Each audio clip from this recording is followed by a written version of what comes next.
성령과 처음 사랑, 성령과 처음 사랑이라는 제목으로 하나님 말씀을 같이 나누도록 하겠습니다. 오늘 이제 우리가 읽은 본문은요, 소아시아 7개에 보내는 편지, 계시록이죠. 이 계시록이 그냥 사도 바울이 자신의 어떤 그런 생각을 정리해가지고 쓴 것이 아니라 목적이 있어서 쓴 겁니다. 그러니까 교회에 보내는 편지예요. 교회에 보내는 편지. 그래서 이 소아시아 7개가 당시 이제 이방 선교가 시작이 돼갖고 안디옥 교회를 베이스 캠프로 삼아가지고 사도 바울이 사역을 많이 했지만 사도 바울만 사역을 한 건 아닙니다. 베드로 사도도 그렇고 12사도들이 이런 하나님의 복되신 뜻을 쫓아서 이방 선교를 했단 말이에요. 그 이방 선교의 핵심이 되는 교회, 그렇죠? 이방 선교가 정말 복되게 열매로 전개되고 펼쳐진 형국이 지금 소아시아 7개 교회입니다. 무슨 말씀인지 아시겠죠? 그래서 이 소아시아 7개 보내는 어떤 편지의 일부를 지금 우리가 읽은 건데요. 이 소아시아 7개는 그래서 굉장히 중요합니다. 예루살렘 교회 선교의 첫 번째 열매니까 이제 이 교회가 이후에 이제 펼쳐질 열방 선교의 중요한 어떤 도화선이 되는 그런 교회들이죠. 그 중에 오늘 우리가 읽은 본문은요, 에베소 지역에 있는 교회에 관한 말씀입니다. 이 에베소 교회는 특별히 7교회에 보내는 편지 중에 가장 먼저 언급됐죠. 가장 먼저 언급됐다는 것은 그만큼 큰 의미를 담고 있다는 겁니다. 7교회 대표성을 갖는 어떤 교회다, 이렇게 봐도 무방한 거죠. 에베소는요, 여러분들 항구 도시로 그 어느 지역보다 유동인구가 굉장히 많았어요. 수많은 사람들이 왕래가 빈번했죠. 특별히 그래서 우상 숭배가 굉장히 극심했던 곳이기도 하죠. 항구 도시의 특징 아닙니까? 우리도 이제 항구 도시 이제 바닷가 그런 데 가면 엄청 미신들이 많잖아요. 그렇죠? 그러니까 우상 숭배가 아주 극심했어요. 그도 그럴 것이 뭐 항구를 중심으로 여러 지식들이 교환이 되고, 그렇죠? 여러 종교들도 교환이 되고 그러다 보니까 온갖 잡신들이 다 몰려 있던 도시였다. 이렇게 이제 여러분들이 보시면 되고, 사람들의 왕래도 많고, 그런 어떤 생각들이 자유롭게 교류하고, 뭐 물건들도 서로 주고받으면서 그런 자리에는 언제나 여러분들 악한 마귀가 그 주도권을 잡으려고 빠리를 틀고 있죠. 그러니까 우상 숭배가 자연스러운 것입니다. 그래서 교회가 세워질 때 다른 어떤 지역보다도 저항이 아주 매우 심했던 곳입니다. 그래서 사도행전 19장에 보면 이 에베소 교회가 설립되어지는 과정이 나오는데, 이 설립자가 누굽니까? 사도 바울이에요, 사도 바울. 근데 이 사도 바울이 교회를 세우려고 하니까 엄청나게 저항이 심한 겁니다. 여러 가지 이유를 가지고 사도 바울을 괴롭혔죠. 그러나 사도 바울이 어떤 사람입니까? 절대로 굴하지 않죠. 그렇죠? 근데 우리가 한 가지 참 조심해야 될 게 뭐냐면, 세상의 저항이 굉장히 심한데 이 저항할 수 있는 권한도 누가 주신 겁니까? 하나님께서 주신 거예요. 근데 우리가 자칫 그런 어떤 저항에 대해서 옳으냐 그르냐 그런 판단으로 우리가 접근하게 되면은 하나님의 뜻을 우리가 거스를 수 있습니다. 그래갖고 핍박이 너무 심하면요, 피하는 거예요, 피하는 거. 맞서 싸우는 게 아니라. 그렇죠? 그러니까 이 같은 세상의 저항에 대해서 우리가 좀 지혜를 가질 필요가 있다는 겁니다. 할렐루야? 아멘? 그냥 뭐 가가지고 그냥 들이받고. 그래서 우리가 12.7 집회를 할 때도 원칙이 뭐였습니까? 절대로 이런 어떤 통제에 대해서 저항하지 않는 거였어요. 그렇죠? 그래갖고 거기서 경찰들이 정해준 구역에서 절대로 우리가 예배 드리는 거 외에 다른 어떤 행위를 하지 않는 거예요. 그렇죠? 그런 어떤 무폭력, 비폭력, 무저항, 이런 어떤 정신은요, 성경에서 기인했다. 이렇게 여러분들이 생각하셔도 좋을 것 같습니다. 그래서 사도 바울은 그런 저항에 대해서 정면으로 충돌하지 않았죠. 어떻게 했습니까? 듣지 않는 자들을 막 계속 억지로 듣게 한 것이 아니라 예수님처럼 12제자, 이 믿음의 귀가 있는 12제자를 따로 세워서 그들을 2년 동안 쉼없이 가르쳤죠.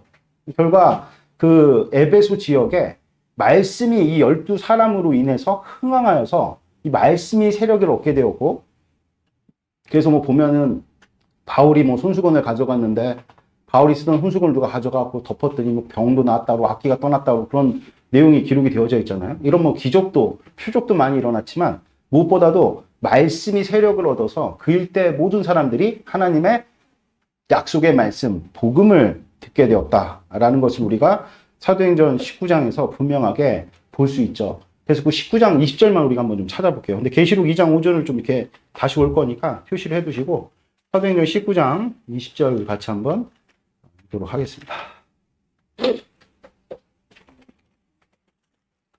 같이 읽겠습니다. 시작. 이와 같이 주의 말씀이 힘이 있어 흥황하여 세력을 얻으니라. 그러니까 여러분들 주의 사역은요, 하나님이 행하십니다. 할렐루야. 아멘. 때로는 이제 하나님의 약속의 말씀의 대언자들로서 우리가 복음을 증거할 때 우리가 왜 저항하지 않냐면, 우리가 왜 억지로 관철시키지 않으려고 하냐면, 하나님의 약속의 말씀은 말씀 자체가 일하시기 때문이죠. 아멘.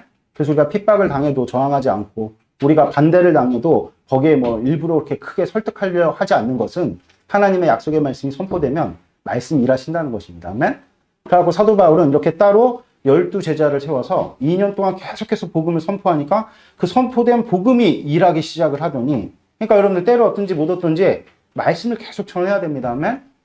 그래서 우리가 교회 안에 예배가 세워져 있다는 것은 굉장히 중요하죠. 오늘처럼 이렇게 많은 수의 사람들이 나와가지고 뭐 이렇게 예배를 드리는 때도 있지만, 우리가 새벽마다 이렇게 제단을 쌓을 때는 뭐 물리적인 거리도 있고 또 시간도 그렇기 때문에 다 나오실 수 없는데, 소수의 사람이 와가지고 와도 계속 교회는 말씀에 새벽 제단 쌓는 것들이 그렇게 중요해요. 그러니까 우리는 뭐 이렇게 누군가 인본주의적인 생각으로 말씀을 전하고 그것을 누가 듣고 이해하고 그것을 또 순종하고, 그거 다 여러분들 사람이 하나님의 약속의 말씀을 가지고 뭔가를 행하겠다는 어떤 그런 왜곡된 사상에서 여러분들, 또 왜 갑자기 날 주니? 평소에 주지도 않으면서. 그렇죠? 그러니까 우리가 오늘도 이렇게 예배 시에 목사들이 가장 많이 유혹을 받는 것은 뭐, 물론 이제 성도들이요, 잘 들으면 좋습니다. 그렇죠? 힘도 나고. 그래서 여러분들 목사를 좀 도와줘야 될 필요는 있지만, 근본적으로 여러분들, 제가 여러분들을 향해서 말씀을 선포하는 것은 맞지만, 그보다 더 근본적인 것은 하나님의 약속의 말씀을 선포하는 의미가 있는 겁니다. 아멘?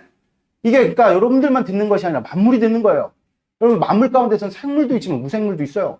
의자들도 여러분들 말씀을 듣는 겁니다. 여기는 모든 대상들이 하나님의 약속의 말씀을 선포할 때 영향을 받는 거죠. 지역도 마찬가지고. 근데 많이 나왔다고 막 신나서 말씀 전하고, 적게 나왔다고 기분 나빠서 말씀 안 전하고 그러면은 하나님의 약속의 말씀이 일하실 수 없죠. 아멘? 그래서 때를 얻든지 못 얻든지 하나님의 복음 전파에 우리는 힘써야 한다. 그래갖고 오늘 이렇게 말씀이 흥황해서 말씀이 세력을 딱 얻게 되니까 어떤 일들이 벌어졌습니까? 그 일대 모든 사람들이 복음을 듣게 된 것이죠. 그러니까 표적도 일어나고 기적도 일어나고 능력도 나타나야 되는데, 그 목적이 무엇입니까? 사람들로 하여금 복음을 듣게 하는 거죠. 여러분들, 믿지 않는 가족을 위해서 열심히 기도하고 계속해서 신앙생활 하면서 선포하세요. 제가 아주 희소식 하나 전해드릴게요. 그동안에 우리 아버지가 교회를 안 나가셔서 참, 목사로서 이게 참 무슨 일인가, 내가 똑바로 안 사나, 별의별 생각들을 다 했는데 드디어 저희 아버님께서 지난주에 교회에 등록하셨습니다. 할렐루야. 우리 하나님께 영광의 박수 올려드립니다. 할렐루야. 등록하시고, 심지어는 이제 그 교회 목사님이, 우리 아버지가 이제 처음 이제 교회 나오셔가지고 이렇게 믿음 생활을 하시게 됐으니까 신방을 모시겠대요. 신방 예배를 아버지를 위해서 하시겠다는데, 아버지 처음 이제 믿게 되셨으니까 저도 와서 같이 좀 동참해달라고 이렇게 도움을 요청하셔서, 도움이 아니죠. 함께 참여를 권면하셔서 모든 것들이 합력해서 선을 이룬 거거든요. 그리고 이제 11월 중에 있을 저희 아버지가 최근에 어떤 병을 좀 앓으셔서, 병 때문에 약간 신경쇠약 비슷한 게 오셔서 공황 증상 이런 것도 있으셔서, 우리 아버지가 평소에 진짜 밖에 나가는 걸 안 좋아하시거든요. 근데 이제는 집에만 있으면 너무 이게 답답해서 힘드신 거야. 그래갖고 뭐 친척들이 어디 가자 그래도 아랑곳하시지 않았던 분이신데, 요새는 가자 그러면 다 나가세요. 근데 마침 이제 그 교회에서 그 야유회가 있다고 저희 아버님도 좋다고 거기도 가시겠다고 해갖고 거기도 이제 다녀오시게 됐는데, 이렇게 하나님께서 우리가 고난이 온다고 힘든 일들이 있다고 교회 그냥 무작정 가는 건 아니거든요. 저희 어머니의 눈물과 또 믿음을 잃지 않고 계속 중보해뒀던 중보자들, 그리고 또 뭐 저의 기도들, 이런 것들을 하나님께서 하나도, 제가 아버지를 위해서 제가 예수님을 26살부터 믿었는데, 그때 정말 그 강단에서 주님을 만나고 펑펑 울면서 회개를 많이 하면서, 왜 이렇게 그동안 제 아버지랑 별로 사이가 안 좋아요? 왜 이렇게 아버지에 대해서 눈물이 많이 나면서 기도를 한 달 정도 했었어요. 그리고 그때 시절로 다시 못 돌아갔어. 그렇게 아버지를 위해서 진정성 있게 내가 기도를 한 적이 또 있나? 한 달에서 한 2달 정도 그랬던 것 같아요. 근데 그 기도를 하나님께서 잊지 않으시고 주님의 때에 분명하게 이루신 줄을 믿습니다. 아멘? 저한테 그런 확신이 있어요. 여러분들 위해서 믿지 않는 가족들을 위해서, 친구들을 위해서 여러분들 멈추지 마시고, 낙심하지 마시고, 계속해서 여러분들 기도하시는 여러분들 되시길 축복드립니다. 아멘? 그래서 우리 집에 일어난 이 같은 일들이 여러분들 집안 가운데서도 정말 복되게 펼쳐지시기를 다시 한번 주 예수 그리스도 이름으로 축복드립니다. 아멘. 네. 그래서 뭐 얘기하다가 여기로 빠졌는지 모르겠는데 다시 돌아서 얘기할게요. 에베소 교회에 그런 어떤 말씀의 영향력이요. 그래가지고 그 에베소 일대 전체 아주 그냥 일파만파로 이렇게 퍼지게 된 거죠. 그러면서 그 지역의 교회의 어떤 그런 권위와 교회의 어떤 그런 그 말씀 선포의 능력이 막 나타나는 일들이 벌어지게 된 겁니다. 그럼 이런 에베소 교회의 특징이 뭘까요, 여러분들? 이 에베소 교회가 어떻게 세워진 겁니까? 말씀으로 세워졌어요, 말씀으로. 그렇죠? 사도 바울이 뭐 이 사역도 해보고 저 사역도 해봤는데 사람들이 너무 저항이 심하니까 어떻게 했습니까? 12사람을 딱 불러다가 2년 동안 집중적으로 여러분 목사의 실력을 그 세우는 일이 뭐죠? 계속 목사로 하고 뭐하게 만드는 겁니까? 말씀을 선포하게 만드는 말씀을 선포하게. 그러니까 사도 바울이 에베소 교회를 세우는 가운데 이 집중적으로 듣고자 하는 일 12명을 가지고 계속 말씀을 선포하면서 자연스럽게 에베소 교회는요. 에베소 교회의 특징이 뭐냐? 말씀이 굉장히 강력했다는 것이죠. 다시 말하면요. 다른 어떤 교회보다도 바른 신학을 세우는 것에 집중을 했다는 거. 왜냐하면은 그 지역 일대가 우상이 굉장히 넘쳤어요.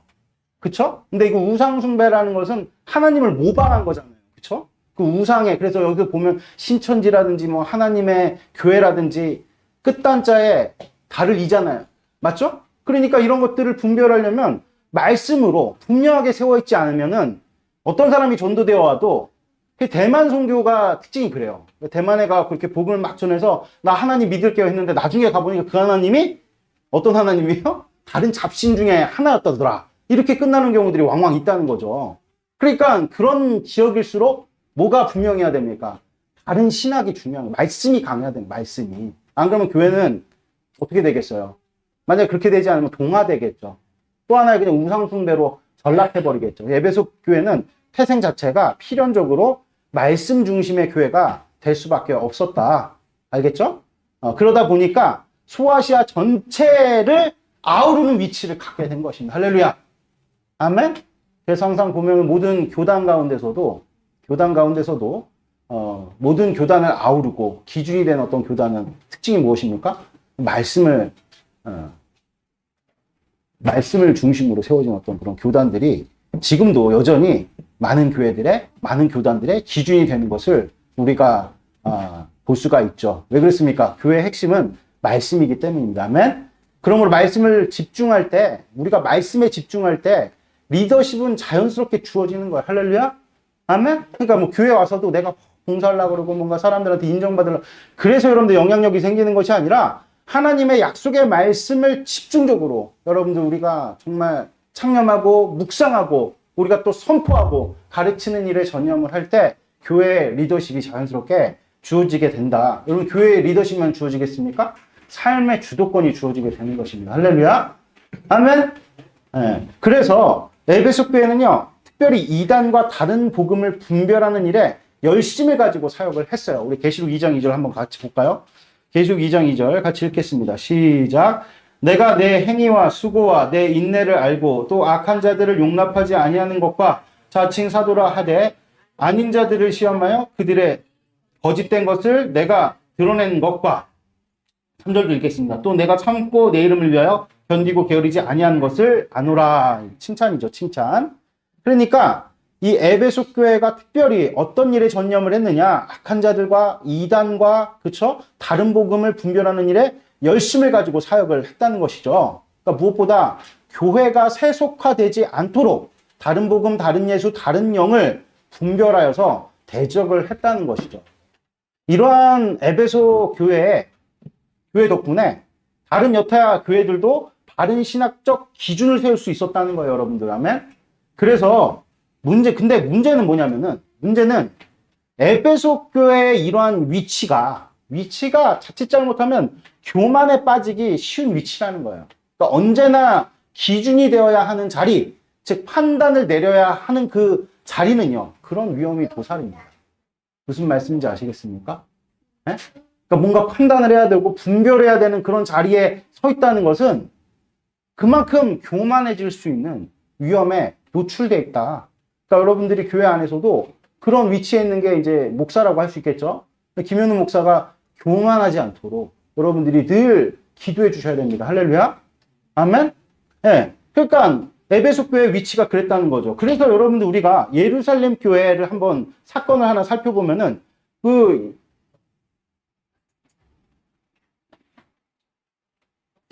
사도행전 7장에 보면은 교회 안에 과부들의 분쟁이 난 거 아시죠? 그때 과부들의 분쟁이 났을 때 사도들이 직접적으로 개입하지 않죠. 그리고 말씀과 기도에 전무해야 한다. 이렇게 이제 이야기를 합니다. 왜 그렇습니까? 사도는요, 교회의 바른 신학적 기준과 뭐 여러 가지의 어떤 영적 분별을 판단을 내려야 하는 자리였기 때문에 그래요. 그래서 기도와 말씀에서 멀어지면 그들도 사람인지라 쉽게 타락할 수밖에 없는 것입니다. 이것을 경계해서 사도 바울이 사도들이 누굴 세웠습니까? 집사들을 세웠죠. 집사들. 그리고 말씀과 기도에 전념해. 그러니까 김현우 목사가 말씀과 기도에 전념하도록 여러분들이 도우시지 않으면 김현우 목사도 쉽게 타락한다. 이것을 여러분들이 분명하게 마음에 새기시는 복된 축복이 있기를 바랍니다. 아멘. 할렐루야. 이것을 분명하게 여러분들이 마음 가운데 새기셔야 됩니다. 그런데 애석하게도 에베소 교회가요, 마음을 지키는 것에 실패를 했다는 거예요. 뭐에 빠지게 됐다는 것입니까? 교만에 빠지게 된 것이죠. 그 이유가 무엇일까? 성경은 뭐라고 얘기를 하느냐? 왜 이들이 타락했냐? 왜 이들이 실패를 했느냐? 거기에 대해서 성경은 처음 사랑을 잃어버렸기 때문이라고 말씀을 합니다. 그래서 하나님께서는 에베소 교회를 향해서 잃어버린 너의 처음 사랑을 회복하라고 주님께서 말씀하시죠. 그거 이제 우리가 읽었던 5절 말씀이죠. 우리 4절하고 같이 읽어볼까요? 시작. 그러나 너를 책망할 것이 있나니 너의 처음 사랑을 버렸느니라. 그러므로 어디서 떨어졌는지를 생각하고 회개하여 처음 행위를 가지라. 그리하지 아니하고 회개하지 아니하면 내가 내게 가서 내 촛대를 그 자리에서 옮기리라. 그러니까 이제 제가 정리를 해드리자면 우리가 항상 뭔가 판단을 내려야 되는 자리, 혹은 우리가 여러분들 바른 어떤 기준을 제시해야 되는 그런 자리에 있는 자들은 항상 여러분들 무엇을 기억해야 된다는 것입니까? 하나님의 그 처음 사랑을 우리가 놓치지 말아야 된다. 아멘? 그러니까 왜 지금 이 에베소 교회가 결과적으로 이렇게 아까 앞서 얘기했던 것처럼 이 아주 교만이 틈타기 쉬운 이 모든 교회들을 아우르는 가장 높은 자리에서 여러분들 왜 이들이 실패했습니까? 오늘 성경에 보니까 처음 사랑을 버렸기 때문이라고 오늘 주님께서 우리에게 말씀하고 있다는 것이죠. 할렐루야. 아멘. 그 처음 사랑을 회복하지 않으면요, 심지어 주님께서 뭐라고 말씀하시냐면 촛대를 옮길 것이라고 말씀하시죠. 여기서 촛대가 의미하는 것이 무엇이겠습니까? 여러분들 빛이 비춰지려면 뭐가 있어야 됩니까? 촛대가 있어야 되잖아요. 어두운 곳에 빛을 비추려면 불이 그냥 저절로 나타나진 않잖아요. 촛대에 불을 붙여야지 불이 밝혀지는 것이겠죠. 그런 의미로 우리가 촛대를 생각해 본다면 촛대라는 것은 무엇이겠습니까? 당연히 무엇이겠어요? 사명이에요. 사명. 할렐루야. 사명이 무엇입니까? 에베소 교회의 위치죠. 위치. 거기에 서 있는 거. 하나님께서 허락하신 사명의 자리에 서 있는 거. 앞서 밝힌 것처럼 에베소 교회는요, 모든 교회들의 기준이고 바른 신학을 제시하는 리더격 교회였어요. 그렇죠? 이것이 에베소 교회의 사명입니다. 모든 교회를 아우르는 리더 역할을 감당하는 것이 에베소 교회의 사명이었다고요. 할렐루야. 아멘. 그래서 이 촛대는 이제 사명을 일컫는 것인데, 그러면 이 첫사랑과 사명이라는 것이 오늘 주님께서 말씀하신 바에 따르면 매우 밀접한 관련이 있다는 것을 우리는 알 수가 있어요. 왜냐하면 주님께서 촛대로 옮기시겠다는 것은 어떤 것을 의미하죠? 사명을 거두시겠다는 거예요, 여러분들. 그쵸? 그 위치에서 너를 이제 걷어내겠다, 이런 의미인데, 이유가 무엇입니까? 처음 사랑을 버렸기 때문에.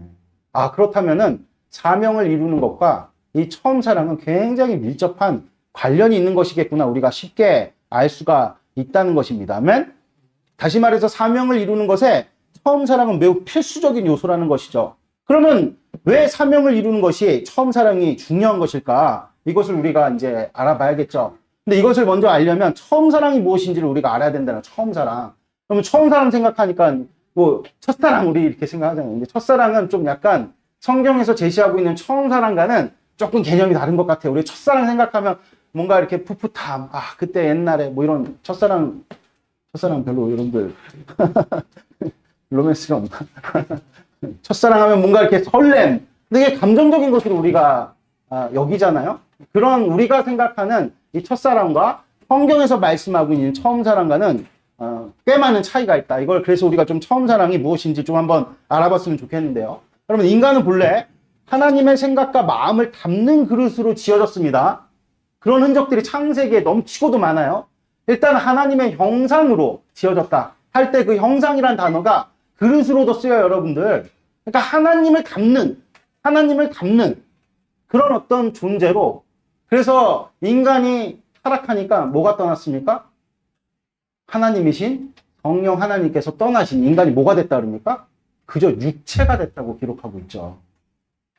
그래서 그러니까 인간은 본래 하나님의 생각과 마음을 담는 그릇으로 지어졌다. 그래서 인간에게 동물에게 없는 지성과 이성을 허락하신 것은요. 지성과 이성을 여러분들 우리가 총칙에서 뭐라고 얘기합니까? 인격이라고 얘기하잖아요. 인격. 객격 있습니까? 네? 속격이 있어요? 없어요. 왜냐하면 다 그냥 짐승이니까. 짐승의 특징이 무엇이죠? 본능으로 사는 거예요. 본능으로. 생각 없이 사는 거죠. 인간은 그렇지 않습니다. 돌고래가 아무리 머리가 좋아도요. 걔네들이 뭐 공동체를 조직해가지고 뭐 의결을 하고 뭐 다수결의 의견을 따라가지고 뭔가 선한 일을 도모하고 그런 거 없습니다. 그냥 본능대로 무리를 지어 살 뿐이죠. 짐승은 짐승입니다, 여러분. 지능이 높다고 해서 짐승이 아니죠. 그러니까 인간에게 하나님께서 허락하신 지성과 여러분들 이성을 총칭해서 우리는 뭐라고 얘기해? 인격. 왜 그러면 하나님께서 우리에게 인격을 허락해 주셨냐? 그게 하나님의 성품이기 때문에 그렇죠. 그러니까 하나님과의 인격적 교류 때문에 여러분들 우리에게 지성과 이성을 허락해 주신 것이죠. 다시 말해서 하나님의 뜻을 향한 인간의 열정적이고 확신에 찬 동의를 받으시고 하나님의 생각과 마음을 인간에게 부어주시는 것. 이것이 하나님과 우리 관계의 오리진이에요. 기원이란 말입니다. 하나님께서 우리에게 지성과 이성을, 특별히 이성을 주시면서 자유를 주시면 전적으로 우리가 하나님을 찬양하면서 하나님의 뜻에 확신에 차서 동의를 내어 드릴 때 하나님의 생각과 하나님의 충만하신 마음과 그 마음과 생각에 따라서 능력도, 그쵸? 하나님께서 복도 함께 우리에게 부어주시는 것. 이게 하나님과 우리 사이의 관계의 오리진이에요. 아멘? 그런데 이것을 깬 게 무엇입니까? 우리 잘 알고 있듯이 죄예요, 죄. 근데 잘 알다시피요, 죄는요, 무엇으로 결정된다고 우리가 배웠죠? 죄는 무엇으로 결정된다고 배웠죠, 여러분들? 행위로 결정되는 거예요. 하와가 선악과를 먹은 행위가 최초의 죄가 되었죠. 인간에게는요, 동물과 다르게 무엇이 있습니까? 영혼이 있어요, 영혼이. 다시 말해서, 인간의 만족의 끝은요, 영혼이 만족해 되는 것입니다. 할렐루야? 아멘? 눈에 보이지 않지만 영혼이 있다면 영혼이. 이 영혼에 대한 개념을 서구 사람들은 뭐 정신이라든지 혹은 의식을 넘어 무의식으로 이야기를 하지만 사실은 인간이 정의할 수 없는 영역이죠. 정의할 수 있었어요, 원래는. 눈에 보이지 않는 어떤 영적 세계도 볼 수 있는 능력이 있었기 때문에. 그쵸? 그 약속의 말씀을 볼 수 있는 눈인데, 들을 수 있는 귀인데, 그것을 잃어버렸단 말입니다. 그 사람들이 생각하고 정의할 수 있는 한계가 무엇입니까? 경험하고, 눈으로 볼 수 있는 거. 경험하지 않고 눈으로 볼 수 없는 것을 사람들이 정의할 수가 없어요. 그러니까 영혼이라는 것은 인간이 정의할 수 없는 영역이죠. 그래서 성경이 영혼에 대해 말씀하시는 것이 가장 정확하죠. 사람들이 나름대로 이렇게 이럴 것이다, 저럴 것이다. 뭐 동양에서는 뭐 기라 그러고, 뭐 서구 세계에서는 뭐 무의식이라 그러고, 다 부족한 표현들이라는 거예요, 여러분들. 성경이 우리에게 전하는 말씀이 가장 정확하죠. 성경은요, 인간의 영혼을 하나님을 담는 그릇으로 여러 차례, 여러 비유로 밝힙니다. 할렐루야? 아멘? 즉 영혼이 만족이 이르는 것은 오직 하나님께서 그 영혼에 가득 채워지는 것, 그것밖에 없다고 주님 우리에게 분명하게 말씀하고 계십니다. 아멘. 그래서 성령 강림으로 인한 성령 충만과 성령 세례, 이게 이제 여러분들 하나님께서 우리의 영혼에 좌수하시고 충만하시고 우리와 인격적 교류를 이루는 상태거든요. 그래갖고 그러니까 사도행전 2장의 성령 강림의 역사 이후에 성도들의 기쁨을 그렇게 구체적으로 표현하고 있는 거예요, 여러분들. 아멘? 그러니까 이것을 이제 사회학자들 같은 사람들이 잘못 해석을 해가지고, 예? 그 학문을 하는 사람이 잘못 해석을 해가지고, 사람들이 공평하게 나누고 잘 먹고 이렇게 서로 나누고 이렇게 뭔가 이렇게 공평이 이루어지니까 사람들이 이렇게 기쁨이 즐거웠겠구나. 이게 거꾸로 생각한 거. 먼저는 하나님으로 말미암아 내가 가득 차니까 내 인생에, 여러분들 우리 잉여가 남아있다, 잉여의 어떤 그런 물질적인 자산이 있다고 할지라도 잘 못 나누잖아요. 뭐 때문에 그렇습니까? 탐심과 두려움 때문에. 근데 하나님으로 가득 차니까 이런 어떤 잉여에 남는 것들이 나에게, 여러분들, 탐심으로 그것을 꽉 붙들고 있는 것이 아니라 부족한 사람들에게 나눠줄 수 있는 그런 마음적, 영적인 여유를 갖게 되는 거죠. 아멘? 이게 원래 인간의 본질이에요, 여러분들. 인간 하나님께서 이렇게 살도록 창조하셨습니다. 이것을 여러분들이 분명하게 마음에 새기시는 복된 축복이 있기를 바랍니다. 아멘. 그래서 성령 세례와 성령 충만이 우리 가운데 딱 임하니까, 성령 충만이 딱 임해서 하나님으로 딱 채워지니까 바나바 같은 사람이 어떻게 했습니까? 이 재산을 전체를 다 팔아가지고 나눠주기 시작했어요. 그래서 바나바를 뭐라고 불렀어요? 위로의 아들이다. 그게 최초의 직분이에요, 직분. 위로의 아들. 그러니까 하나님으로 말미암아 채워졌는데, 어떤 사람은 물질이 있을 수도 있고요. 어떤 사람은 지식이 있을 수도 있고요. 어떤 사람은 여러 가지 은사가 있죠. 어떤 사람은 이도저도 다 없고 시간만 있는 사람들도 있어요. 근데 하나님만으로 채워지니까, 하나님으로 채워져서 만족되니까 내게 부족한 것을 남과 비교해서 내가 낙심하거나 내게 아닌 것을 막 탐하면서 그 시기 질투하잖아. 그런 것들이 빠지는 것이 아니라, 여러분들 하나님으로 막 채워지니까 하나님께서 내게 많이 허락한 것들을 나눌 수 있는. 아멘? 그래서 교사가 세워지기도 하고, 목사가 세워지기도 하고, 집사가 세워지기도 하고, 예전에 우리가 다니던 교회에서는 리더가 되기도 하고, 간사가 되기도 하고, 은사대로 하나님께서 어떻게 하시는 겁니까? 일꾼들을 세우시는 거죠. 그걸 우리는 뭐라고 얘기를 하느냐? 사명이라고 얘기하는 거예요. 그러니까 사명을 감당하는 자? 어떤 자입니까? 만족하는 자. 그러니까 여러분들, 에베소 교회에 하나님께서 허락하신 사명이 무엇입니까? 교회들의 리더가 되는 거예요. 그러니까 에베소 교회는 그 사명을 감당할 때만 그의 영혼에 가득 찬 하나님의 평화를, 그 영혼의 만족을 누리게 되는 거죠. 아멘? 여러분들, 제가 한번 여쭤볼게요. 여러분들의 삶 가운데 하나님께서 허락하신 사명이 있습니까? 그거 외면하면서 살면요, 우리 인생의 영혼의 만족은 없어요.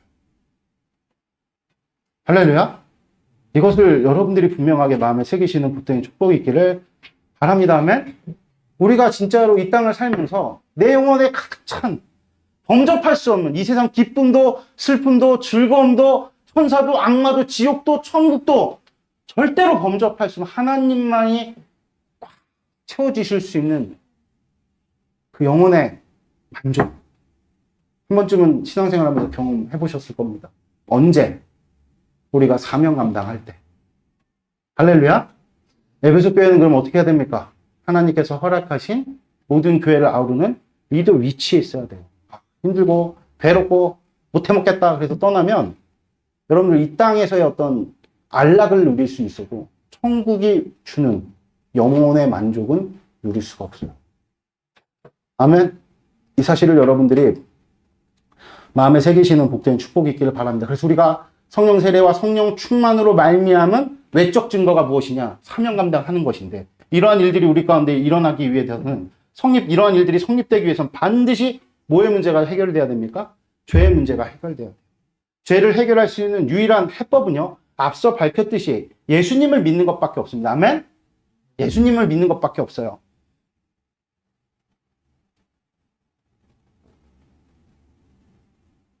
네.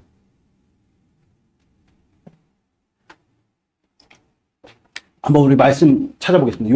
요한복음 3장 16절. 요한복음 3장 16절입니다. 같이 읽겠습니다.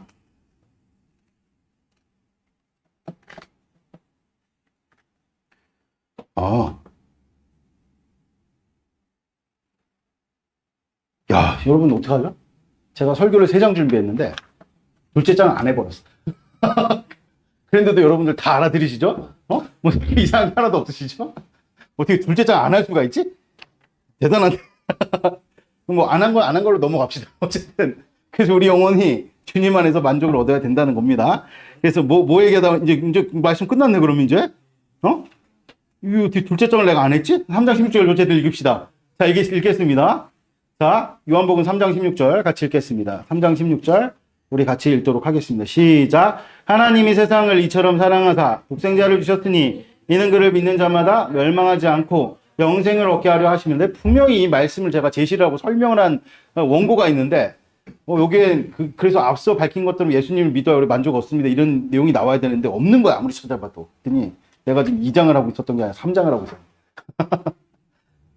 뭐 그냥 하나님께서 인도해 주신 줄 믿습니다. 아멘. 그래서 여러분들 우리가 아까 얘기했던 것처럼 이런 우리가 영혼의 만족을 누리려면 반드시 죄의 문제가 해결이 돼야 됩니다. 죄를 해결할 수 있는 유일한 해법이 무엇이냐?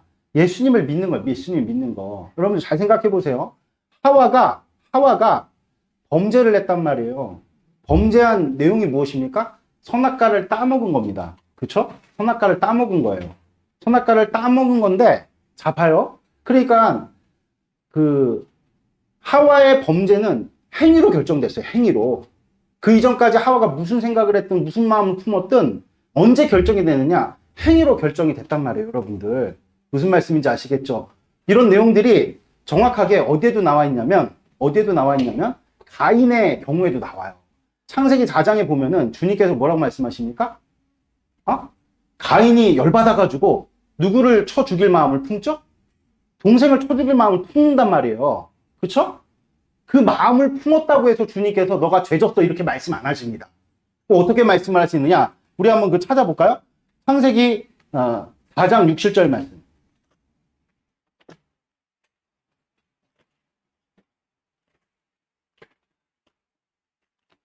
창세기 4장 6, 7절 같이 읽도록 하겠습니다. 시작. 여호와께서 가인에게 이르시되 내가 분하여함은 어찌 됨이며 안색이 변함은 어찌 됨이나 내가 선을 행하면 어찌 낯을 들지 못하겠느냐. 너가 선을 행하지 아니면 죄가 문 앞에 엎드려지느니라. 죄가 너를 원하나 너는 죄를 다스릴지니라. 그러니까 지금 가인이 얼굴이 울그락불그락 하면서 나의 제사는 안 받아주시고 아벨의 제사를 받아주시니까 하나님께 뭐라 그래야 되는데, 하나님께 뭐라 그러는 게 아니라 하나님 눈에 안 보이지만 눈에 보이는 누구? 아벨에 대해 시기 질투가 느껴서 그를 어떻게 해보고자 하는 마음이 이제 막 마음 가운데 도살인데, 오늘 주님께서 뭐라고 말씀하시냐면 죄가 문 앞에 있대요. 받아들이라는 거예요? 받아들이지 말라는 거예요? 받아들이지 말라는 거예요. 근데 가인은 어떻게 행동했습니까? 결국에는 받아들였어요. 받아들였단 말입니다. 그리고 어떻게 했습니까? 동생을 쳐서 죽였어요. 그리고 어떤 일들이 벌어졌어요? 죄가 선고가 되어지고, 죄가 선고가 되어진 그 일로 말미암아 일파만파 여러분들 벌어지게 되는 일들. 내가 지금 하나님 앞에 범죄함을 통해서 여러분들 하나님께서 선악과를 따먹지 말아라, 절대로 그걸 먹지 말아라 말씀하신 것을 행위로 딱 어기는 그 순간에 하나님과 나 사이에 뭐가 훼손된 겁니까? 아까 관계의 오리진이 뭐라 그랬어요? 하나님의 뜻과 하나님의 마음을, 내 지성과 이성을 총동원해서 전적으로 동의해서 하나님과 인격적 교류를 갖는 게 하나님과 나 사이에 뭐라 그랬습니까? 관계라 그랬단 말입니다. 그런데 그 죄가 발생되는 일들로 말미암아서 그 행위로 인해서 그 관계가 훼손된 거예요. 하나님과의 관계가 깨진 그 일들이 일파만파가 돼갖고 벌어지는 일들. 뭐 교회됨 40일에서는 나와의 분리, 나와 이웃 간의 분리, 나와 만물 간의 분리, 뭐 이렇게 배웠지만 이걸 총칭해가지고 주님께서 뭐라고 말씀하시면 땅의 저주라고 얘기를 해요. 땅의 저주. 그 땅의 저주를 받게 된 거죠. 가인도 마찬가지입니다. 아멘?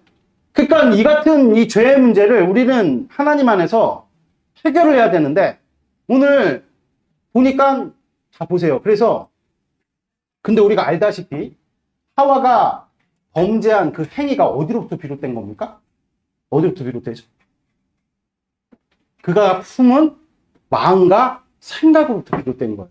그래갖고 되게 여러분들 사도행전에 보면 성령 강림의 역사가 딱 일어나고 수많은 사람들이 모여들어서 그걸 보고 있잖아요. 그때 사도 바울이 하나님의 복음을, 그리스도의 복음을 막 선포를 합니다.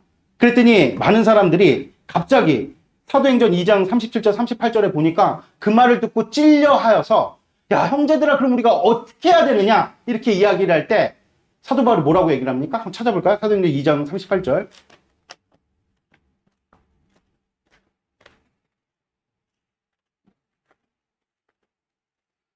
사도행전 2장 38절. 우리 같이 한번 읽도록 하겠습니다. 2장 38절 같이 읽도록 하겠습니다. 시작. 베드로가 이르되 너희가 회개하여 각각 예수 그리스도의 이름으로 세례를 받고 죄사함을 받으라. 그리하면 성령의 선물을 받으리라. 아멘. 그러니까 여러분들 아까 우리가 읽었던 우리는 이제 앞서 얘기했던 것처럼 하나님과의 관계가 훼손되어지고 땅의 저주를 받을 수밖에 없는 상황에 묶였는데 이것을 인간의 힘으로 도저히 풀 수가 없어요. 왜냐하면 하나님께서 죽음을 선언하셨기 때문이죠. 죽음은요 끝인 거예요. 인간 측에서 볼 때 죽음을 극복할 수 있는 지혜도 지식도 없습니다. 그러니까 죽음이라는 것은 절대적 절망을 의미하는 겁니다. 그러니까 인간 측에서는 도무지 하나님과의 관계를 원상복구시킬 수가 없어요. 그래서 하나님 측에서 하나님께서 하나님의 의지만으로 우리를 불쌍히 여기시는 일방적 마음을 가지시고 지혜를 내신 게, 그래서 여러분들 천사들도 깜짝 놀랄 만한 지혜라 그러죠. 우리에게 독생자이신 예수 그리스도를 보내신 것이죠. 아멘. 그래서 이를 믿는 자마다 영생을 얻게 될 것이다. 근데 여러분들 우리가 예수 그리스도를 믿으면요 반드시 한 가지 전제가 돼야 되는 것이 있는데 그게 뭐냐면 회개예요. 그래서 지금 사도 베드로가 형제들아 우리가 어찌할꼬 했더니 뭐라고 얘기를 하냐면 오늘 2장 38절을 제가 다시 한번 읽어서 베드로가 이르되 너희가 어떻게 하라 그럽니까? 회개를 하래요. 회개를. 먼저 회개해야 된다는 거. 여러분들 이 회개하다라는 헬라어 단어는요. 메타노에오예요. 메타노에오. 정확한 뜻이 무엇이냐면 이게 진짜로 참 기가 막힙니다. 이 헬라어 단어의 정확하신 뜻이 뭐냐면 마음을 고쳐먹다. 마음을 고쳐먹다. 그러니까 다시 생각하다. 그러니까 이 단어는요. 행위에 대한 것이 아니라 마음과 생각에 관한 거예요. 그런데 앞서 제가 밝혔던 것처럼 죄를 결정짓는 것은 행위라고 밝혔죠. 하와는 선악과를 따서 먹었습니다. 결과 하나님과 관계에 훼손이 되었고 그에 따른 저주를 받게 되었죠. 또한 우리가 잘 알고 있는 창세기 4장도 가인도 마찬가지입니다. 죄를 얻게 되었어. 그래서 여러분들 우리가 아까 읽었던 것처럼 하나님께서 창세기 4장 6, 7절에 뭐라 그러냐면 죄가 아직은 문 앞에 있다는 거예요. 그래서 죄가 문으로 들어오지 못하게 다스리라는 거죠. 그러니까 죄란 것은요. 우리 마음과 생각에서 행위로 산출될 때 결과를 가져오는 거죠. 그렇죠? 그런데 사도 베드로는 구원을 받으려면 먼저 어떻게 해야 된다고 얘기를 합니까? 회개해야 된다. 제가 다시 한 번 말씀드립니다. 죄는 행위로 결정짓는 게 맞아요. 근데 그 죄가 산출되는 것이 어디에서 비롯되는 겁니까? 마음과 생각에서 비롯되는 거예요. 마음과 생각. 무슨 말씀인지 아시겠습니까? 그래갖고 사도 베드로가 너희들이 회개하여, 그 헬라어 단어의 뜻이 뭐라 했습니까? 너희들이 생각이 바뀌어야 돼. 마음을 다시 먹어야 돼. 이게 회개예요. 아멘? 그래서 먼저 우리는요, 하나님 앞에 마음과 생각이 변해야 돼요. 우리가 죄를 알면서도 쉽게 떨쳐내지 못하는 이유가 여기 있어요. 왜 그러냐면 좀처럼 굳어진 마음과 생각이 잘 변하지 않아요. 왜 그럴까요? 우리의 생각과 마음은요, 우리가 무엇을 듣는가에 따라 결정되기 때문에 그래요. 정말 여러분들이 잠시만 생각을 해보세요. 내가 지금 가지고 있는 여러 가지 생각들, 여러분들 사는 문제들, 회사에 대한 생각들, 그리고 내 가족들에 대한 생각들, 여러 가지 우리가 가지고 있는 개념들이 어디로부터 왔느냐? 들리는 것으로부터 온 거예요. 들리는 것으로부터. 우리는 이 죄된 세상에서 죄인으로 죄된 세상이 내는 목소리에 매우 익숙하죠. 그래서 우리가 늘 선한 생각과 마음을 먹으려 해도 잘 안 되는 거예요. 그게 지속 유지가 돼야 되는데 금방금방 작심삼일에서 다 끝나는 거예요. 마음을 먹어도 그게 오래 못 가는 거예요. 우리가 작정하고 행하려 하는 일이 번번이 무너지는 것은요, 단지 여러분들 우리의 의지나 능력이 부족해서만은 결코 아닙니다, 여러분들. 그보다 먼저 우리가 무엇을 듣는가로 대부분 결정되는 거예요. 성경은요, 세상에 대한 속성을 다음과 같이 밝혀요. 요한일서 5장 19절에 보니까 세상은 악한 자에 처했다. 세상이 악하다는 것입니다. 그래서 아무리 우리가 선한 생각과 마음을 가지려 해도 분주한 일상 속에서 살다 보면은 마치 해를 비추며 삽시간에 사라지는 아침 안개처럼 우리 마음과 생각에서 그 좋은 일을 하고자 하는 마음들이 흐려지는 거예요. 그리고 세상과 어쩔 수 없이 그냥 살다 보니까 타협해서 세상이 제시하는 가치에 준해서 인생을 살게 되죠. 여러분들 거기에 만족이 있다고 한다면 몇 안 되는 땅의 기쁨을 만끽하는 여러분들 사는 몇 안 되는 진짜 몇 안 되는 여러분들 우리나라가 이렇게 그냥 먹고 사는 문제만 해결한 것도 수백 200여 나라 가운데서도 여러분들 몇몇 안 되는 나라예요. 상위 몇몇 안 되는 나라만 이 문제에 대해서 자유롭거든요. 근데 내가 이 세상을 대한민국의 시민으로서 대한민국의 국민으로서 살아가는데 야 그래도 이 땅의 삶이 그냥 좀 괜찮은 것 같아. 여러분 진짜 여러분들 소수 중에 소수예요. 몇 안 되는 이 땅의 기쁨을 만끽하는 그런 사람들이죠. 그러나 대부분은요 땅에 매여 그냥 이렇게 원색적으로 표현하면 노예처럼 살아가죠. 인간에게는 동물과 다르게 아까 앞서 얘기했던 것처럼 영혼이 있어요. 영혼이. 다시 말해서 인간의 만족의 끝에는 영혼이 만족해야 되는 거예요. 인간은 동물하고 달라요, 여러분들. 이것을 여러분들이 분명하게 마음 가운데 새기시는 복된 축복이 있기를 바랍니다. 할렐루야. 아멘. 그래서 여러분들 아까 얘기했던 것처럼 우리가 하나님과의 온전한 관계를 그게 처음 사랑이거든요. 그 처음 사랑을 회복하려면요. 죄의 문제가 해결돼요. 죄를 해결할 수 있는 유일한 해법은 앞서 밝혔듯이 예수님을 믿는 것인데 예수님을 어떻게 믿을 수 있을까요? 그것은 바로 무엇입니까? 아까 얘기했던 것처럼 우리의 마음과 생각이 바뀌어야 되는 문제인데 우리의 마음과 생각은 뭐로 결정된다고 그랬어요? 듣는 것으로. 그러니까 여러분들 믿음이라는 게 뭘로 결정짓는데요? 무엇으로 난대요? 들음으로 난다. 이 로마서 10장 17절 말씀이죠. 그러니까 우리 로마서 10장 17절도 한번 읽어봅시다. 찾아봅시다. 로마서 10장 17절 같이 읽도록 하겠습니다. 시작. 그러므로 믿음은 들음에서 나며 들음은 그리스도의 말씀으로 말미암느니라. 여기서 그리스도의 말씀이 복음이에요. 여러분들 복음을 들을 때 비로소 우리의 생각과 마음이 바뀌게 된다는 거예요. 우리가 복음을 들을 때 우리가 저지른 범죄 사실들을 여러분들 복음은 드러내죠. 그래서 하나님께서 우리에게 율법을 주신 목적이 무엇이냐? 너희들의 죄를 드러내기 위함이다. 이렇게 주님께서 말씀하시지 않습니까? 그러니까 우리가 복음을 들을 때 우리가 저지른 범죄 사실들을 생각하게 합니다. 생각이 돼요. 기억나게 하죠. 복음은. 그래서 오늘 우리가 읽은 본문을 보면 우리가 오늘 읽은 본문이 무엇입니까? 에베소 교회에 주시는 말씀인데 거기서 우리 한번 찾아볼게요. 다시 한번 볼게요. 2장 5절 같이 읽겠습니다. 시작. 누구든지 2장 5절 시작. 누구든지 그의 말씀을 이거 요한일서인데 잠깐만. 요한계시록 2장 5절 같이 읽을게요. 시작. 그러므로 어디서 떨어졌는지를 생각하고 회개하여 처음의 길을 가지라. 만일 그리하지 아니하고 회개하지 아니하면 내가 내게 가서 내 촛대를 그 자리에서 옮기리라. 아멘. 여러분들 오늘 주님께서 뭐라고 말씀하시냐면 오늘 우리가 2장 5절을 말씀하는데 행위에 관한 것을 말씀하시죠. 아까 오늘 여기 2장 5절에 뭐라고 합니까? 어디서 떨어지는 생각하고 회개하여 처음 행위를 다시 가지라고 얘기하잖아요. 행위를. 그러니까 아까 제가 말씀드렸다시피 죄라는 것은 행위로 결정돼요. 그런데 인간의 행위는 단순한 동기로 시작되는 법이 없어요. 여러분들 동물의 행위는요 본능에 의해서 결정되지만 인간의 행위는 본능을 넘어 복잡한 사유의 결과죠. 그러므로 어디서 떨어졌는지를 생각하라는 것은 여러분들 너가 어디서 떴는지를 생각해. 이게 여러분들 한 번만 생각하라는 것이 아니라 깊이 반복적으로 지속적으로 생각하라는 거야. 무슨 얘기냐? 우리가 어떤 행위를 했을 때 그 행위 이면에 그 행위를 유발하는 우리의 사유체계가 그만큼 복잡하다는 거예요. 그러니까 너가 어디서 떨어졌는지를 생각해. 이거는 계속해서 지속해서 반복해서 생각하라는 거예요, 여러분들. 아멘?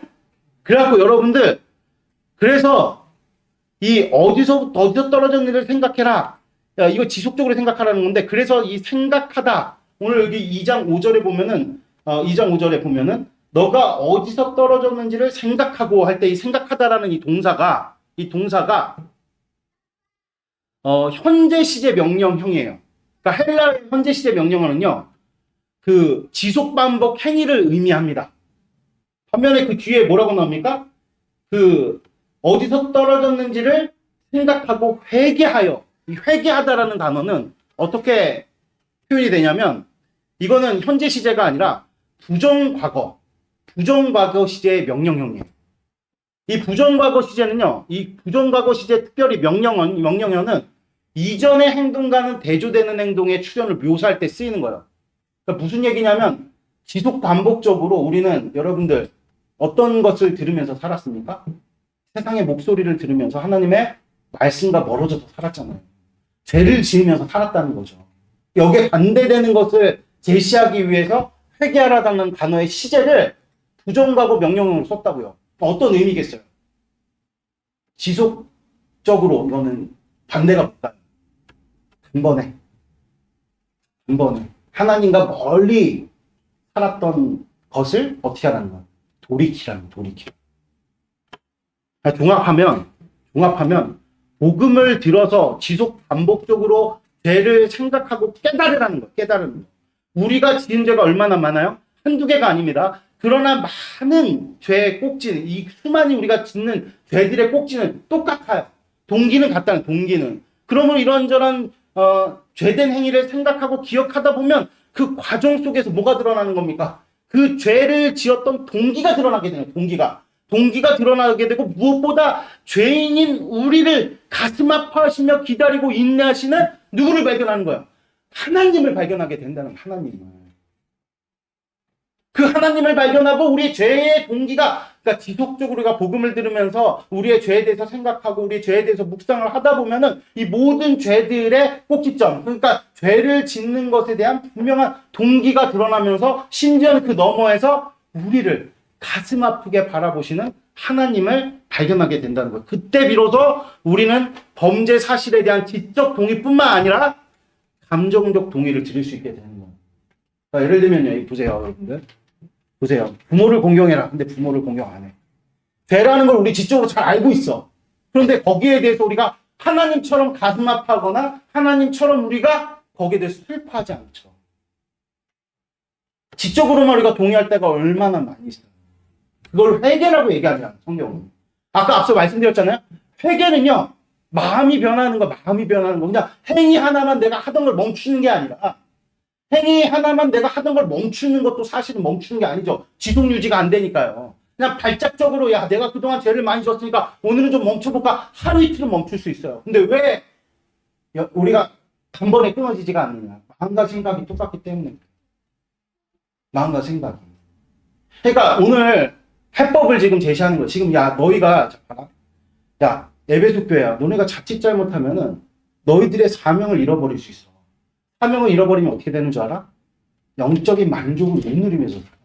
그러니까 너희들이 다시 처음 사랑을 회복해야 되는데, 처음 사랑을 회복하는 것을 내가 가르쳐 줄게. 처음 사랑 우리가 뭘로 배웠습니까? 하나님과 나 사이의 관계 오리진이에요. 그렇죠? 네?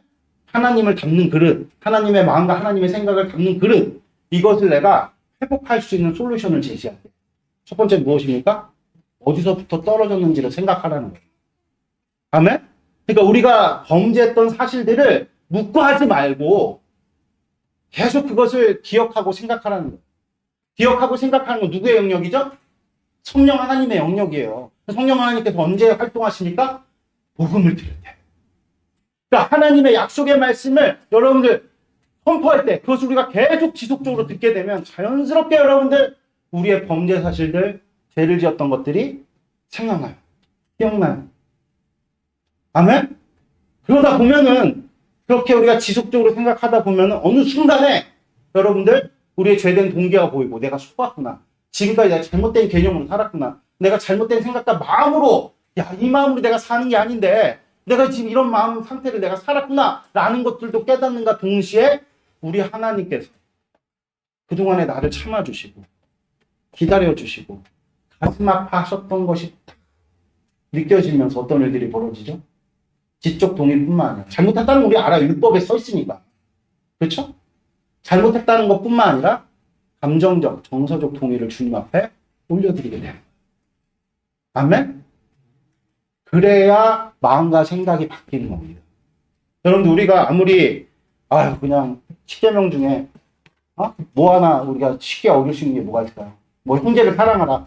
뭐 이런 내용들 우리가 되게 간과하며 살잖아요. 그래갖고 우리가 그냥 와가지고 뭐 지체든 누구든 그냥 미워하는 거, 그 사람에 대해 냉소적인 마음 품는 거, 그거 아무렇지도 않게 여기면서 살잖아요. 왜 그렇습니까? 우리가 생각과 마음이 그대로이기 때문에. 근데 우리가 생각과 마음을 주님 안에서 바꾸는 것을 뭐라고 얘기를 하느냐? 그걸 회개라고 얘기하는 거예요. 내가 죄라는 걸 그냥 지적으로 동의하는 것뿐만 아니라 심정적으로 하나님의 마음이 부음바 되어지는 것. 그래서 로마서 5장 5절에 보면은 하나님의 마음이 우리 가운데 부어진 것이 성령 하나님 부어진 것이래요. 아멘?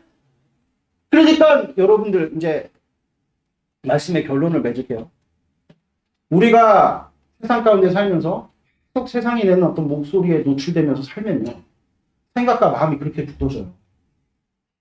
거기서부터 죄가 파생되는 거예요. 죄는 안 끊깁니다. 여러분들 우리가 그래서 늘 예배 때 올 때 설렘이 없는 거예요. 관계가 여러분들 보세요. 자 보세요. 네? 저는 이렇게 호승 형제님, 호승 형제님을 나는 이렇게 만나러 어떻게 표현을 해야 되지? 그래. 호승 형제님을 내가 이렇게 신방하러 딱 갈 때 나는 너무 기뻐요. 즐거워요. 왜냐면 호승 형제랑 내가 이렇게 거리낌이 없으니까. 그렇죠? 근데 뭔가 여러분들 누군가 이렇게 기분 좋은 사람 만나러 가면은 기분이 좋잖아요. 그렇지 않아요? 어디 가고 막 즐거운 사람 만난다. 막 그러면 너무 즐겁잖아요. 그렇죠? 예? 안 즐거워. 남은 형제 내가 밥 사줄게. 그럼 나 만나는 거 즐거워요? 우리 즐거워. 내가 오늘 내가 신방 갈게. 즐거워요? 관계가 원활하면요. 즐거워요. 하나님과 나와의 관계가 명쾌하면요. 교회 예배하고 나오는 게 하나도 여러분들 거리낌도 없고 즐겁고 사슴과 같이 발이 이렇게 뜀박질 한단 말이야. 근데 교회 나오는 게 무거워. 왜 그렇습니까, 여러분들? 하나님과 나 사이에 관계가 지금 문제가 생겼다는 거죠. 그럼 하나님과 나 사이에 관계가 문제가 생겼다는 건 무조건 하나밖에 없어요. 죄밖에 없어요. 근데 그 죄가 행위로 결정되어지지만 물론 행위로 말미암아 주님과 나 사이에 여러분들 여러 가지 문제가 있지만 그래서 예수님께서 행위뿐만 아니라 그 사람이 품은 마음과 생각도 죄다 이렇게 말씀하신 겁니다. 그러니까 마음과 생각이 변하지 않으면 여러분들 행위는 유발되지 않는다. 그러니까 마음과 생각을 바꾸는 게 뭐냐? 들음이에요. 들음. 뭐에 이렇게 우리가 노출이 되어져 있는 거예요. 그래갖고 오늘 주님께서 이 단 한 가지의 짤막한 말씀이냐 여기에 정말 많은 의미가 담겨져 있죠. 우리가 복음을 지속적으로 계속 들으면서 나의 죄와 직면하는 이런 과정을 여러분들 거치지 않으면 절대로 마음은 변하지 않아요. 마음과 생각이 절대로 변하지 않아요. 마음과 생각이 변하지 않으면 그걸 하나님은 회개라고 말씀하시지 않는다는 거예요. 왜냐하면 마음과 생각이 변하지 않으면 행위가 바뀌지 않아요. 아멘? 그러니까 여러분들 우리가 무엇을 그러면 나의 마음과 생각을 바꾸려면은 세상 가운데 나가고 귀 막고 눈 막고 그냥 오늘도 뭐 오늘 내일 가고 회사 가서 부장님 얘기 안 듣고 과장님 얘기 안 듣고 그냥 그 집에만 처박혀갖고 이렇게 그러고 살아야 되는가? 아니죠. 우리가 무엇을 들어야 됩니까? 믿음은 안 들음에서 생기는 게 아니라 들음에서 생긴다 그러죠. 그래가지고 오늘 이 에베소 교회에게 하나님께서 칭찬할 것 칭찬하시고 책망할 것을 책망하시면서 반드시 너희가 고쳐야 되는데 그 솔루션이 뭔지를 내가 너희들에게 이야기해 줄게 하면서 2장 7절을 말씀하시는 2장 7절을 같이 한번 읽도록 하겠습니다. 2장 7절 읽도록 하겠습니다. 시작. 귀 있는 자들은 이거 다시 크게 읽겠습니다. 시작. 귀 있는 자는 성령이 교회들에게 하시는 말씀을 지을지어다. 이기는 그에게 내가 하나님의 나원이 있는 생명나무의 열매를 주어 먹게 하니라. 아멘. 하나님의 약속의 복음이 어디서 선포가 됩니까? 여러분 잊지 마세요. 교회에서 선포됩니다. 아멘. 할렐루야. 교회를 통해서 하나님께서 주시는 이 말씀, 이게 성령 하나님께서 우리에게 주시는 음성이고 성령 하나님께서 우리 가운데서 역사하시는 사역입니다. 할렐루야. 아멘. 그래서 성령 하나님께서 교회에게 주시는 말씀을 우리가 여러분들 간과하면서 살면은 일단은 첫 번째로 영적인 만족이 없어요. 여러분들이 누리시는 모든 기쁨 제가 장담합니다. 세상 것입니다. 그것으로 여러분들이 만족할 수 있다면 제가 앞서 얘기했던 것처럼 이 세상에 살면서 땅에 어떤 기쁨을 누리는 아주 지극히 소수 중에 소수예요. 나름대로 보면 삶을 이렇게 누릴 만큼 어느 정도의 어떤 재정적인 여력도 되고 건강도 받쳐주고 이런 조건이 되는 사람이 70억 인구 중에 몇 명이나 되는지 여러분들이 한번 갖고 한번 깊이 묵상을 해보세요. 그것만으로도 우리가 주님 앞에 참 기뻐하고 즐거워야 될 일인데 문제는 무엇이냐면 땅의 기쁨은 썩어질 것이어서 우리 영혼에 절대로 만족을 주지 않아요. 여러분들이 돈으로, 여러분들이 건강으로, 여러분들의 이 땅의 어떤 가치로, 재화로 하나님이 주신 그 안식의 부분도 맛볼 수 없습니다. 그래서 부자가 지옥에 갔을 때 하나님에게 손가락에다가 물 한 방울 찍어갖고 내 혀를 좀 서늘하게 해주십시오. 절대 그렇게 안 해주신 거예요. 무슨 뜻인지 아시겠어요? 다시 한번 말씀드리지만 우리는 이 땅에 살면서도 하나님께서 주시는 천국의 그 생명수를 맛보지 못할 수 있다는 사실을 여러분들이 분명하게 마음에 새기시는 복된 축복이 있길 바랍니다. 그것은요, 오직 사명을 감당하는 자들에게만 주어지는 축복입니다. 할렐루야. 아멘. 그 사명을 어떻게 감당하느냐?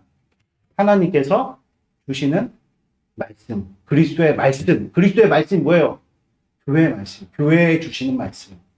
교회를 통해서 하나님께서 주시는 말씀, 이것을 여러분들이 분명하게 붙드시고 복되게 서시는 은총이 있기를 주 예수 그리스도 이름으로 축복드립니다. 아멘. 그래서 사명자로 서십시오. 하나님만 주실 수 있는 그 만족을 누리는 여러분들이 되시기를 주 예수 그리스도 이름으로 축복드립니다. 기도드리겠습니다. 하나님 아버지 감사합니다. 오늘도 참 귀하고 복된 말씀 선포해 주셨는데 아버지 우리가 정말 하나님 안에서 정말 성령 하나님께서 믿는 자는 들을지어다 하신 이 말씀이 아버지 교회를 통해서 주어졌다는 사실을 우리가 분명하게 배웠습니다. 아버지 교회 외에 어디에서 하나님의 약속의 말씀이 선포됩니까? 아버지 우리가 정말 이렇게 신촌 임마누엘 교회라는 놀랍고도 복된 예수님의 또 다른 이름 위에 우리가 이렇게 모이게 되었는데 아버지 우리가 이 교회에 성령 하나님께서 주시는 그 약속의 말씀의 선포를 귀담아 들어 우리의 생각과 마음이 변하여져 아버지 우리가 죄로부터 벗어나 하나님과의 온전한 관계 속에서 사명을 감당하는 하나님의 백성들로 설 수 있도록 축복을 더하여 주시옵소서. 감사합니다. 부활의 주님 대신 예수님의 이름으로 기도드렸습니다. 아멘.